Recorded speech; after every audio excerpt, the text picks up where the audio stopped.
I thought 34 years of Christmas mornings had prepared me for anything my family could throw at me. I was wrong. When Mom called at 8 in the morning on December 25th, her voice carried that familiar tone of practiced disappointment.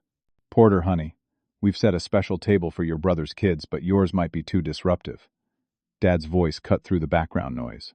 "It's probably best if you don't come this year." I didn't argue. I just said, "Understood," and stayed home. By noon, everything changed. The silence in my apartment felt heavier than usual after I hung up the phone. I stared at the small Christmas tree I'd put up for when Jake and Sam came back from their mother's place in Florida.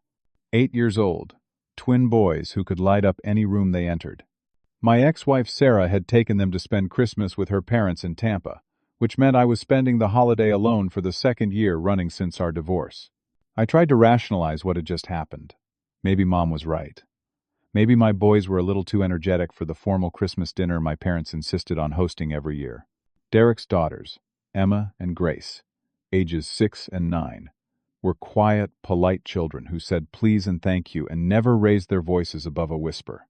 My twins, on the other hand, were normal kids who laughed loud, asked questions, and sometimes forgot to use their inside voices. But as I sat there in my small living room, nursing a cup of coffee, and trying to focus on an old Christmas movie, something felt wrong about the whole conversation. The way Dad had jumped in so quickly. The way Mom's voice sounded almost rehearsed. The way neither of them had asked about the boys or when they might see them again. I'd been trying so hard to rebuild my relationship with my family after the divorce.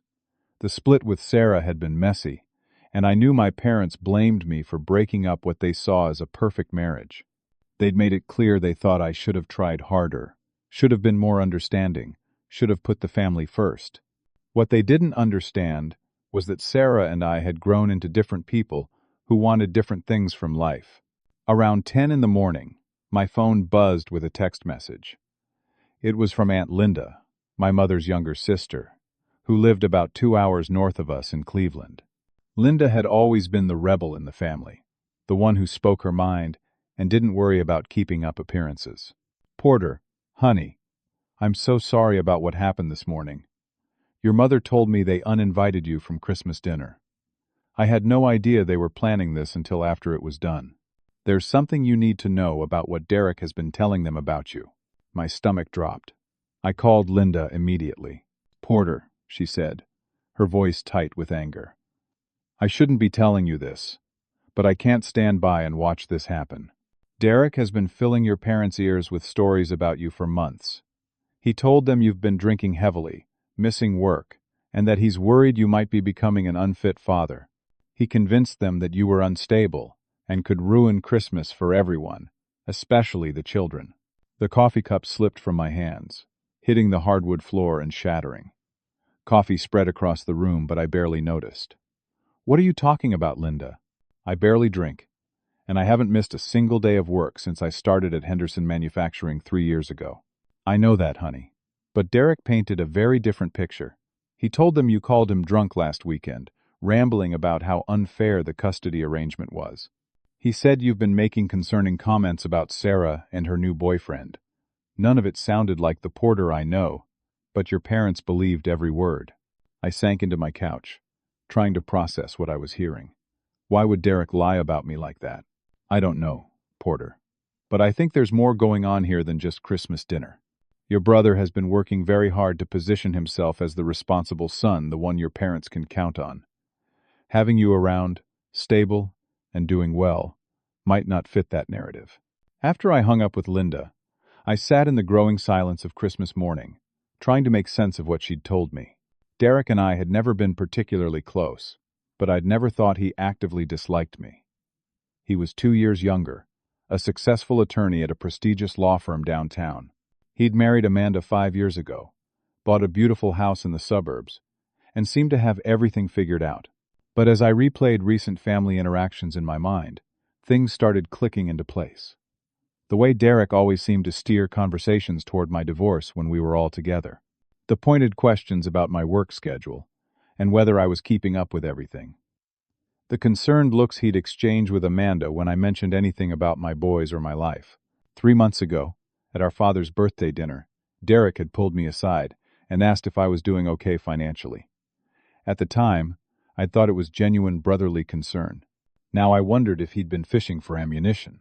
2 months ago, at our cousin's wedding, Derek had made a comment to our uncle about how difficult it must be for me to maintain stability as a single father.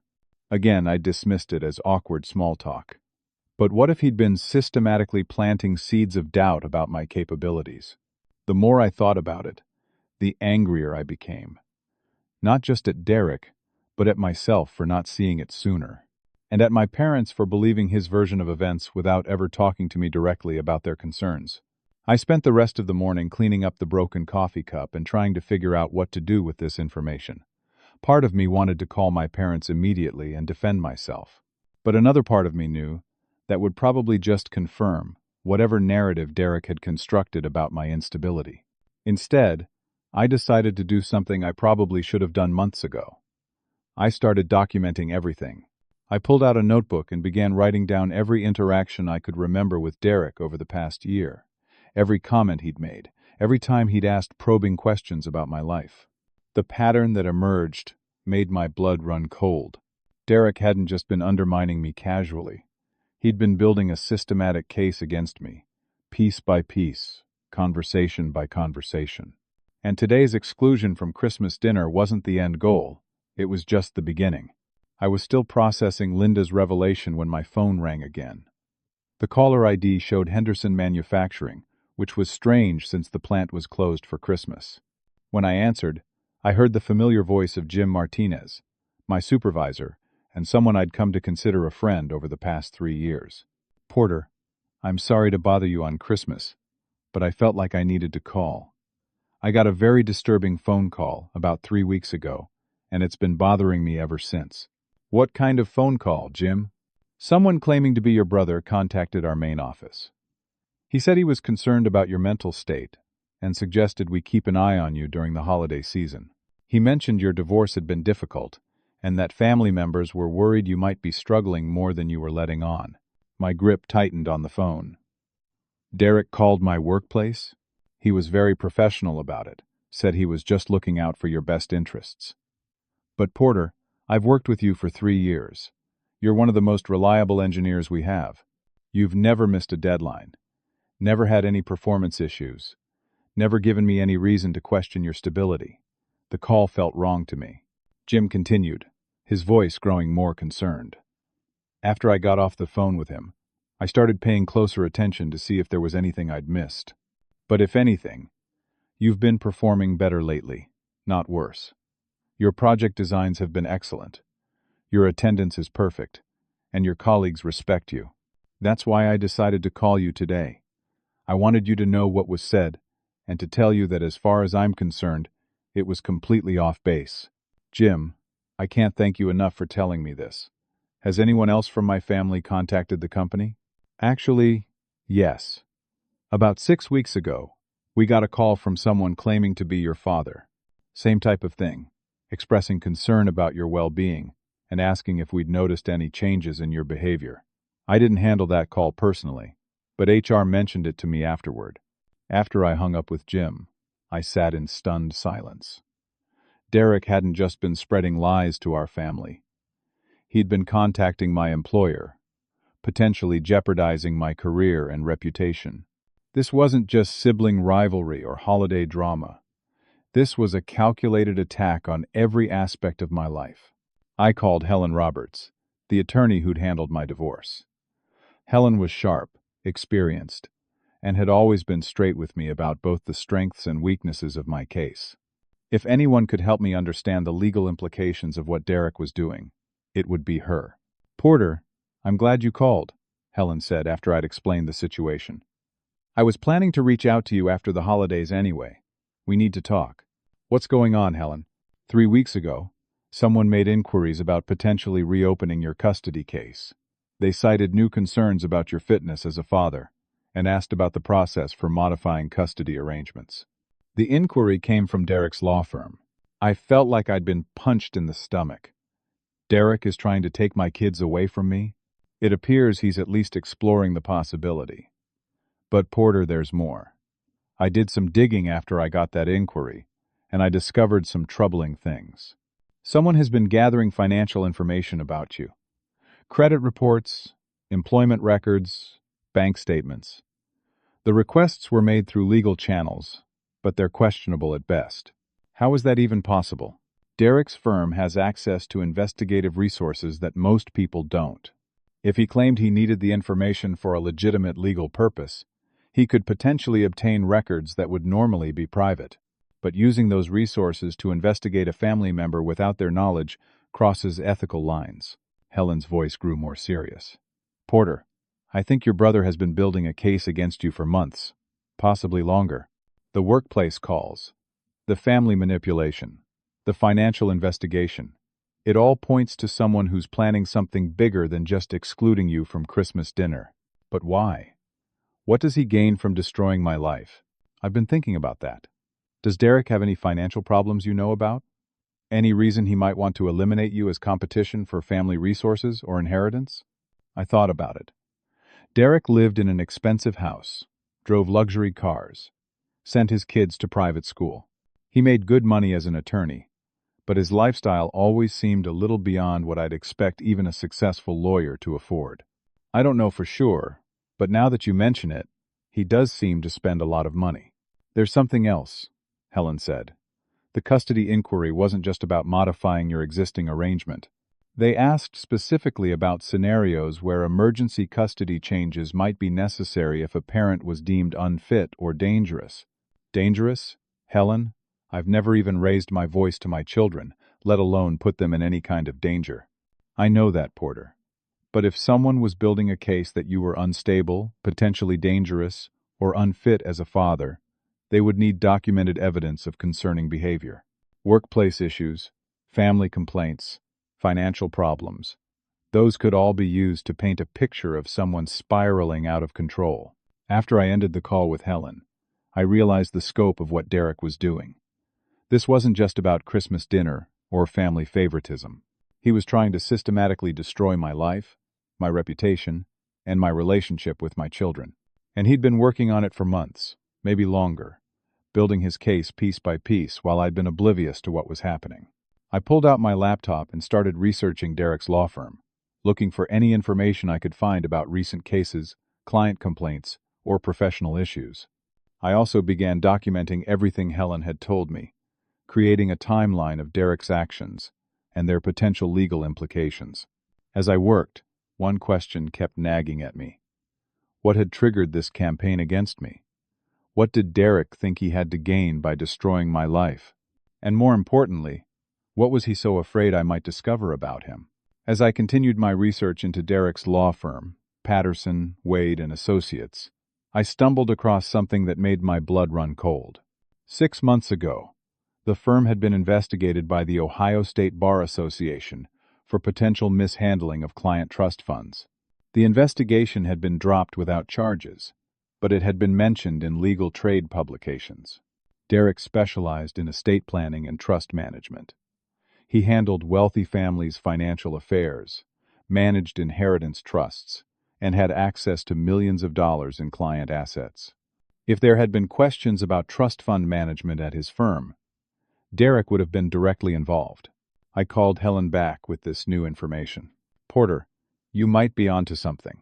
If Derek has been involved in any kind of financial impropriety, having a family member who might stumble across information or ask inconvenient questions could be a serious problem for him. But I don't know anything about his business dealings. I'm a mechanical engineer, not a lawyer. Maybe not, but you're family. You have access to family conversations, family gatherings where Derek might let his guard down. You might overhear something, or notice something that an outsider wouldn't. If Derek is hiding something significant, removing you from family circles would limit his exposure. Helen paused, then continued. There's another possibility. If Derek is planning to challenge your custody, he might be hoping to gain some kind of legal guardianship or influence over your boys. That would give him access to any inheritance or trust funds they might have from your family. What inheritance? We're not wealthy people, Helen. Porter, do you know the details of your parents' estate planning or your grandparents' financial situation? I realized I had no idea, My family had never talked openly about money or inheritance. My paternal grandparents had both passed away in the last 5 years, and while I knew they'd left something to my parents, I'd never asked for details. It hadn't seemed important at the time. "I think I need to have a conversation with my parents about their financial affairs," I said. "Be careful, Porter. If Derek has been feeding them lies about your stability, asking about inheritance might seem like you're confirming his narrative about your desperation or financial problems." After hanging up with Helen, I decided to take a different approach. I called my grandfather's former accountant, Robert Chen, who had handled my family's taxes and financial planning for decades. Robert had known me since I was a child, and I hoped he might be willing to give me some guidance. "Porter, I'm so glad you called," Robert said when I reached him. "I've been wondering how you've been doing since your grandfather passed. He was very fond of you, you know." "Robert, I need to ask you something, and I hope you can help me understand some family financial matters. Of course, within the bounds of what I'm allowed to discuss. When my grandfather died, did he leave any kind of trust or inheritance that involves my children?" Robert was quiet for a long moment. "Porter, I think you should know that your grandfather established education trusts for all his grandchildren's children. Each of your boys has a substantial fund set aside for college and other educational expenses. The trusts were designed to be managed by their fathers until they turn 18. My heart started racing. How substantial are we talking about? Each trust is worth approximately $200,000, with growth potential over the next 10 years that could bring them to $300,000 or more by the time the boys reach college age. $400,000. My sons had inheritance money I didn't even know about, and as their father, I was the designated trustee. If Derek succeeded in having me declared unfit as a parent, if he gained any kind of legal guardianship over Jake and Sam, he would potentially have access to nearly $500,000. Robert, who else knows about these trusts? Your parents, obviously. And I believe your brother Derek was involved in setting up the legal structure, since his firm handled some of the estate planning work. Everything clicked into place. Derek didn't just know about my son's inheritance. He'd helped create the legal framework that governed it. He knew exactly how much money was involved, and exactly what would need to happen for him to gain access to it. Robert, if something happened to me, or if I was declared unfit as a parent, who would manage those trusts? According to the current structure, if you were unable to serve as trustee, the responsibility would fall to the next designated family member. I believe that would be your brother Derek. I thanked Robert and hung up, my hands shaking with anger. Derek wasn't just trying to destroy my relationship with my family or damage my reputation. He was systematically working to gain control of my children's inheritance money. The workplace calls, the family manipulation, the custody inquiries. It was all part of a plan to have me declared unfit so he could access nearly $500,000 that belonged to Jake and Sam. But if Derek was willing to go this far for money that wasn't even his, what else might he be capable of? And what other family assets might he already have his hands on? I spent the rest of the afternoon making phone calls and doing research. What I discovered over the next few hours would change everything I thought I knew about my brother and my family. Derek's law firm had indeed been investigated for trust fund irregularities. The investigation had been dropped, but not because they'd been cleared. It had been dropped because the primary complainant, an elderly woman whose family trust Derek had been managing, had suddenly withdrawn her complaint and moved out of state. Derek's personal finances were more complex than I'd imagined. His expensive lifestyle was funded not just by his law practice, but by a series of loans and investments that seemed questionable at best. He owed money to several private lenders, and his mortgage payments on the house were months behind. Most disturbing of all, I discovered that Derek's father-in-law, Amanda's father, had recently moved into a nursing home after being diagnosed with dementia. The family trust that Derek's firm managed for Amanda's family was worth over $2 million. If Derek was desperate enough to try to steal my children's inheritance, what might he have already done with his father-in-law's money? At exactly 12 noon, my phone started ringing. The first call was from my cousin Mike, Derek's cousin on my mother's side. Then my Aunt Linda called back. Then Uncle Robert. Then my mother's brother Paul from Detroit. By 12:15, I had 31 missed calls from various family members. When I finally answered Mike's fourth attempt to reach me, I could hear chaos in the background. Porter, where the hell are you? Everyone is freaking out here. Derek told us you called him at 2 in the morning last night, completely drunk, making threats about ruining Christmas for everyone. He said you were rambling about the family treating you unfairly, and that you might show up here today and cause a scene. Mike, that's completely false. I was home asleep at 2 in the morning, and I haven't had a drink in 3 days. I accepted my parents' decision not to invite me, and I had no intention of showing up uninvited. That's what I thought. Porter, something really weird is happening here. Derek called your parents at 7 this morning, before they even called you, claiming you'd made these threatening phone calls. He suggested they uninvite you for everyone's safety. But the story keeps changing every time someone asks questions. Mike lowered his voice. And Porter, Derek is acting strange. He seems almost excited about the drama he's creating. When Aunt Linda asked him specific questions about what you supposedly said on the phone, he couldn't give consistent answers. Mike, Derek has been lying about me to the family for months. I just found out this morning. He's been telling people I'm unstable, that I've been drinking heavily, that I'm an unfit father. None of it is true. I believe you, Porter, but you need to know that some people here are starting to ask questions. Derek's story doesn't add up, and those of us who know you well don't believe you'd ever threaten anyone or show up somewhere uninvited. Over the next hour, I received calls from 8 different family members. What emerged from these conversations painted a clear picture of what Derek had done. He'd orchestrated the entire Christmas crisis, creating a fake emergency to justify excluding me from the family gathering while making himself look like the concerned brother protecting everyone from my alleged instability. But Derek had made several mistakes. First, he'd claimed I called him at 2 in the morning, but his phone records would show no such call. Second, he'd told different versions of the story to different people, and family members were comparing notes. Third, he'd overplayed his hand by suggesting I might be dangerous, which everyone who knew me found ridiculous. My Aunt Linda called back with the most revealing information. Porter, I've been asking more questions, and Derek's story is falling apart.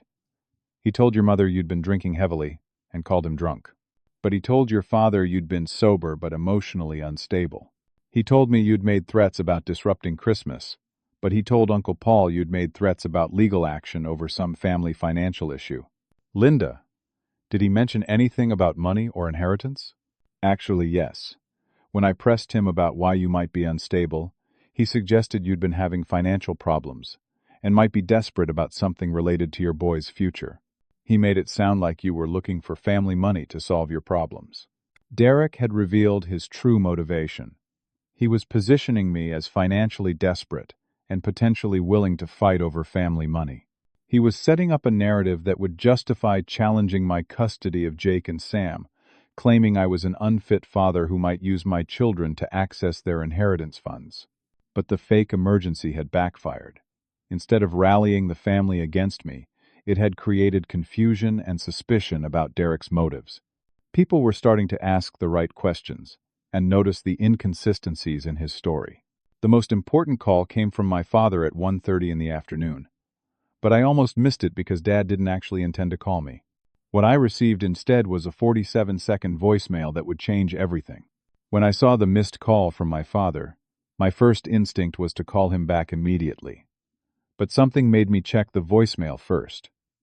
What I heard made me sit down hard and cover my mouth with my hand. The message had clearly been recorded accidentally. Dad's voice was muffled, as if the phone was in his pocket, but I could hear every word of what sounded like a heated argument between him and Derek. Derek, this has gone too far. Porter's not the person you're describing, and we both know it. Dad, you don't see him the way I do. He's been struggling since the divorce. And, stop. Just stop. I've watched you undermine your brother for months, and I've been too much of a coward to say anything. But creating fake phone calls and staging this whole Christmas drama, this isn't about Porter's stability. This is about something else entirely. Derek's voice became more agitated. You don't understand the situation. If Porter, and then, at exactly 47 seconds into the message, my father said something that made me cover my mouth and sit in absolute silence. Derek, I know what you did with your father-in-law's trust fund. Porter doesn't know, but I do. This has to stop, or I'll tell everyone the truth about why you really need him gone. The message cut off there, but I played it twice more to make sure I'd heard correctly. My father knew Derek had stolen money from Amanda's father's trust fund, and he'd been covering for him while allowing Derek to destroy my reputation and potentially steal my children's inheritance. My hands were shaking as I called Helen Roberts back. Helen, I need you to listen to something. I played the voicemail recording for her over the phone. Porter, this changes everything. Your father just admitted knowledge of a felony. If Derek has been embezzling from his father-in-law's trust, we're talking about serious criminal charges. And if your father has been covering for him, he could be considered an accessory after the fact. What do I do with this information? First, save that recording in multiple places. Email it to yourself. Save it to cloud storage. Make copies. This is evidence of a crime. Second, we need to think carefully about how to use this information to protect you and your children. Helen paused, thinking. Porter, Derek's entire campaign against you makes perfect sense now. He's not just trying to access your boy's inheritance money. He's trying to eliminate you as a potential threat to expose his embezzlement. If he can have you discredited as unstable or unfit, nobody will believe you if you start asking questions about missing family money. But why would my father protect him? Family loyalty, fear of scandal. Maybe Derek convinced him it was a loan that would be paid back. Or maybe Derek has something on your father too. We won't know until you confront him directly. Helen, if Derek has stolen money from his father-in-law's trust fund, how much are we talking about? Trust funds for wealthy families can be worth millions. If Derek has been systematically stealing from a dementia patient's financial resources, we could be talking about a substantial amount of money and very serious federal charges. After hanging up with Helen, I sat in my living room, staring at my phone and trying to process what I'd learned. Derek wasn't just a manipulative brother trying to steal his nephew's college funds. He was a criminal who'd been embezzling money from vulnerable elderly clients, and his campaign against me was designed to prevent his crimes from being discovered. But I also realized I now had the evidence I needed to stop him. The voicemail proved my father knew about Derek's crimes. The financial research I'd done showed Derek's desperate financial situation. The timeline of workplace calls and family manipulation showed a systematic campaign to discredit me, and Helen had documented Derek's inquiries about custody modification and his access to my personal financial information. Derek had made one crucial mistake in his elaborate plan to destroy me. He'd gotten so confident in his manipulation that he'd revealed his true motives to our father, not knowing Dad's phone was recording every word. Now I had to decide how to use this information. I could go to the police and report the embezzlement. I could confront my parents directly about their role in covering for Derek's crimes. I could expose everything to the entire family and let them deal with the consequences. Or I could do something Derek would never expect from the supposedly unstable, desperate brother he'd been describing to everyone. I could use his own methodical, systematic approach against him, building an airtight case that would not only stop his campaign against me, but ensure justice for all his victims. As I sat there planning my next move, my phone rang again. This time it was Sarah, calling from Florida. Porter, I just got the strangest call from your brother Derek. He suggested I might want to reconsider my custody arrangement with you for the boy's safety.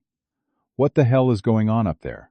Derek had just made his final, fatal mistake.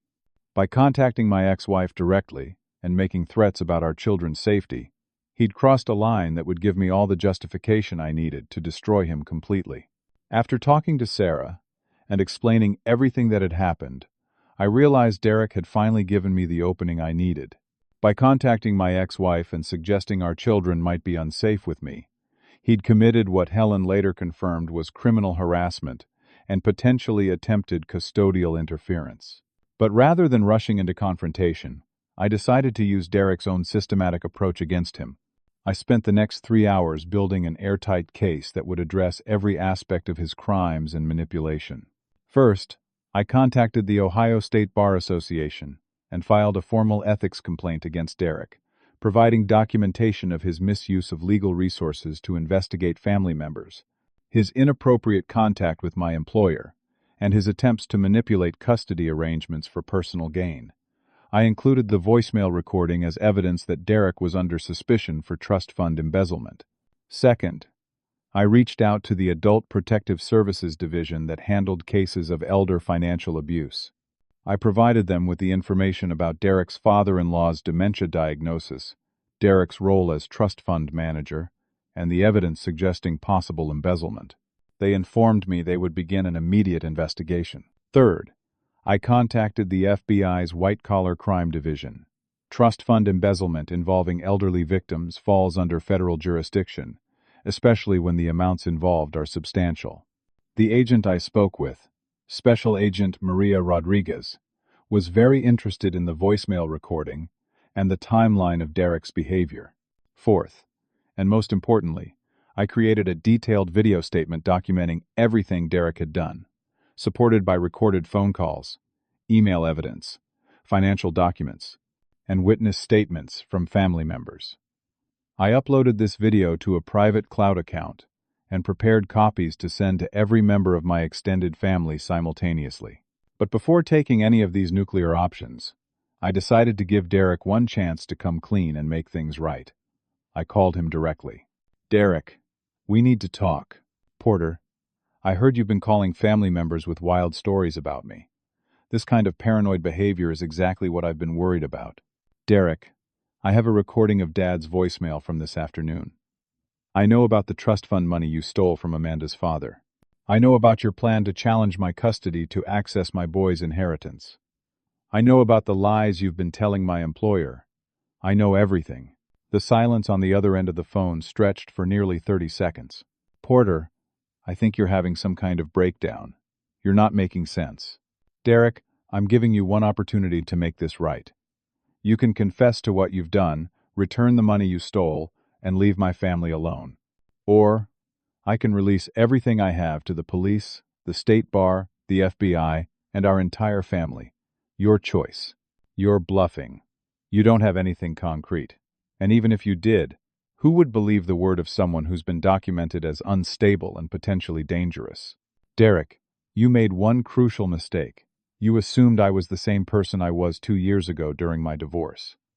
You thought I'd fall apart under pressure and react emotionally instead of strategically. But you know what I learned from going through that divorce? I learned to document everything, gather evidence methodically, and never make accusations I can't prove in court. I could hear Derek's breathing getting faster on the other end of the phone. You have until 6 o'clock tonight to call our parents, confess what you've done, and start making arrangements to return every penny you stole. If you don't, I'm releasing everything I have to everyone who needs to see it. And Derek, by tomorrow morning, you'll be facing criminal charges, disbarment proceedings, and the complete destruction of everything you've built your life on. Porter, you're making a huge mistake. If you come after me, I'll destroy you. I'll make sure you never see your kids again. Derek, you already tried to destroy me. The difference is, I actually have evidence of crimes. You just have lies. I hung up and waited. I knew Derek well enough to know he'd panic and make more mistakes. What I didn't expect was how quickly and dramatically he'd unravel. 20 minutes later, my phone started ringing with calls from family members. Derek had apparently started calling people frantically, trying to get ahead of whatever he thought I might do. But his panic made him sound exactly like the unstable, desperate person he'd been claiming I was. At 4:30, my Aunt Linda called with an update that made me smile. Porter, Derek just called me in a complete panic. He was rambling about false accusations and family conspiracies. He sounded absolutely unhinged. When I asked him specific questions about what he was afraid you might say, he started contradicting himself and making threats. Honey, whatever you said to him this afternoon, it worked. He's falling apart. At 5:15, Helen Roberts called with news that made everything worthwhile. Porter, I just got a call from the State Bar Association. Derek contacted them an hour ago, trying to file a preemptive complaint against you for harassment and filing false reports. But when they asked him for documentation, he couldn't provide any evidence of threats or harassment. Instead, he started making statements that suggested he was aware of an ongoing investigation into his professional conduct. They're now expediting the ethics review and have referred the matter to law enforcement. At 5:45, my father called. "Porter, your brother is here, and he's in a complete panic. He's telling us you're planning to destroy the family with false accusations about stolen money. But son, I need to tell you something. Derek has confessed to borrowing money from Amanda's father's trust fund without authorization. He claims it was temporary, and that he was planning to pay it back, but the amount involved is substantial." "How substantial, Dad?" $375,000, Porter. "He's been systematically transferring money from the trust to cover his personal expenses for over a year. Derek had stolen nearly $400,000 from his father-in-law's dementia care fund. Combined with the $400,000 in my boy's inheritance, trusts that he was trying to access, Derek had been planning to steal nearly $800,000 from family money to cover his debts and lifestyle." "Dad, where is Derek now?" "He's sitting in our living room, demanding that we all support his story about your instability." "But Porter, after hearing how he's been lying about you for months, and now discovering he's stolen money from Amanda's father, your mother and I are horrified. We owe you a huge apology, and we need to figure out how to make this right." At exactly 6 o'clock, I sent my comprehensive evidence package to the FBI, the State Bar Association, Adult Protective Services, and 18 members of my extended family. By 6:30, Derek's world had begun to collapse completely.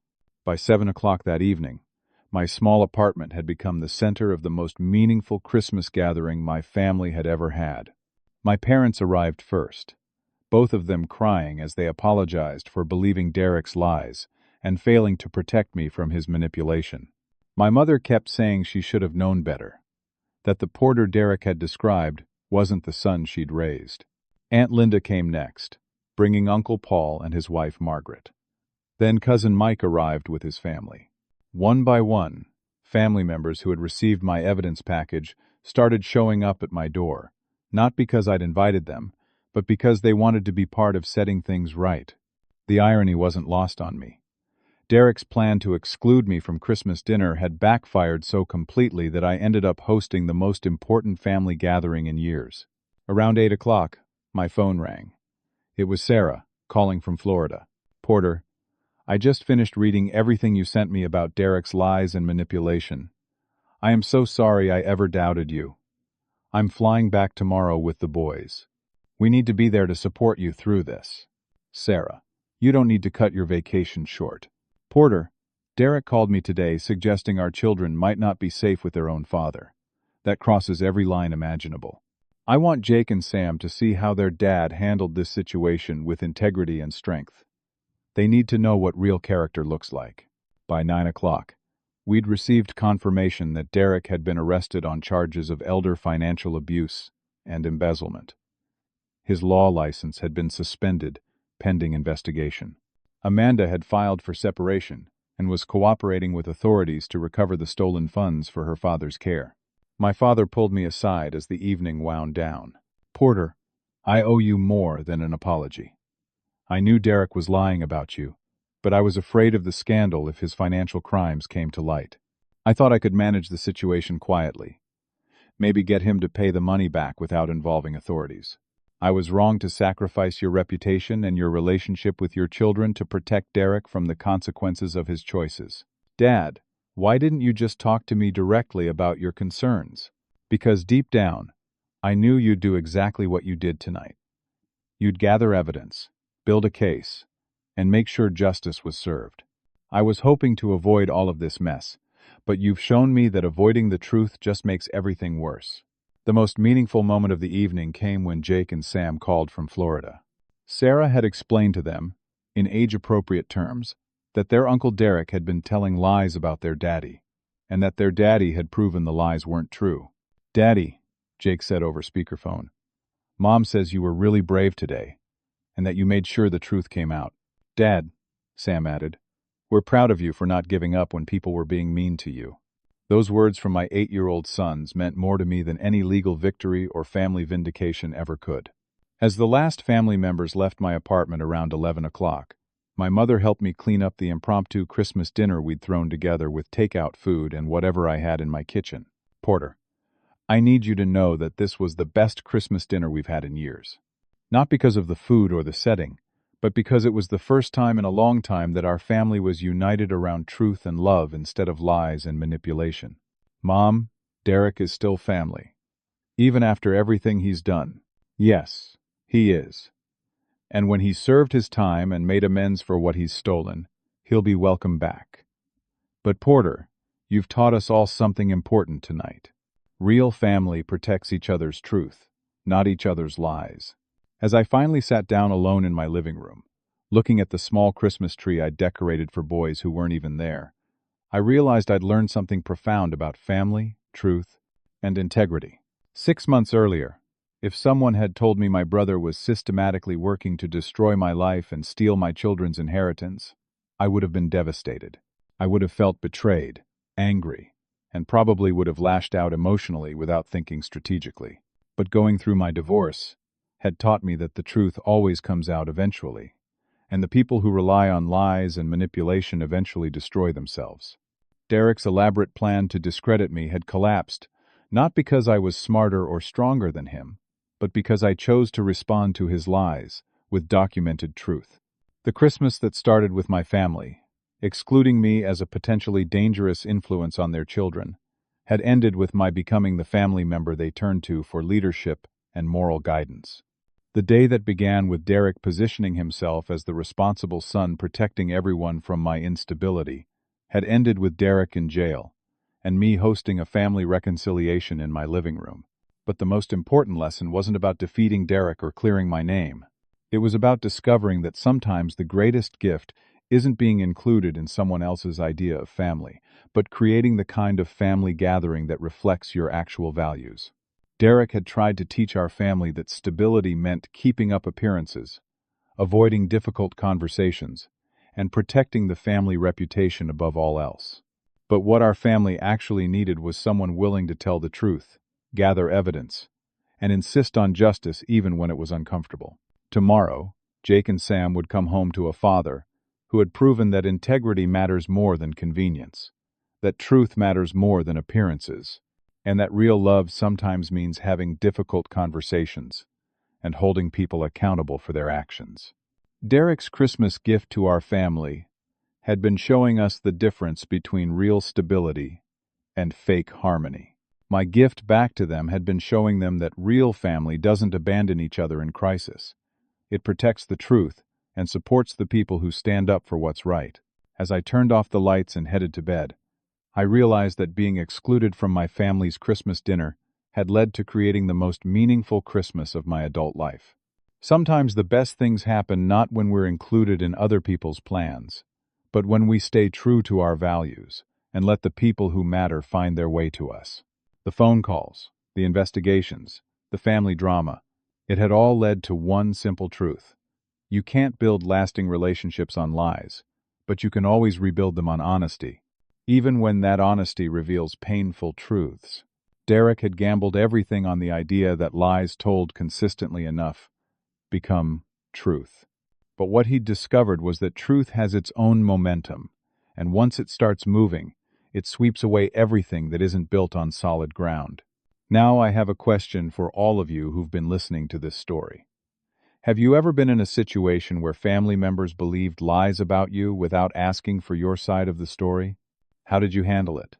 And what did you learn about the difference between people who truly love you and people who just want to avoid uncomfortable truths? I'd love to hear your experiences in the comments below. If this story resonated with you, please hit that like button to help others find it. And if you haven't already, consider subscribing to hear more stories about real people facing difficult family situations and finding the courage to choose truth over convenience. Share this with someone who might need to hear that sometimes being excluded from toxic family dynamics is actually a gift that leads to healthier relationships. And remember, the people who truly belong in your life will find their way to you when you stay committed to honesty and integrity. Thank you so much for listening. And I wish you all the kind of Christmas gatherings that are built on love, truth, and genuine connection, rather than appearances and manipulation. Sometimes the most meaningful celebrations happen not when everything goes according to plan, but when we have the courage to create something better from the pieces that remain.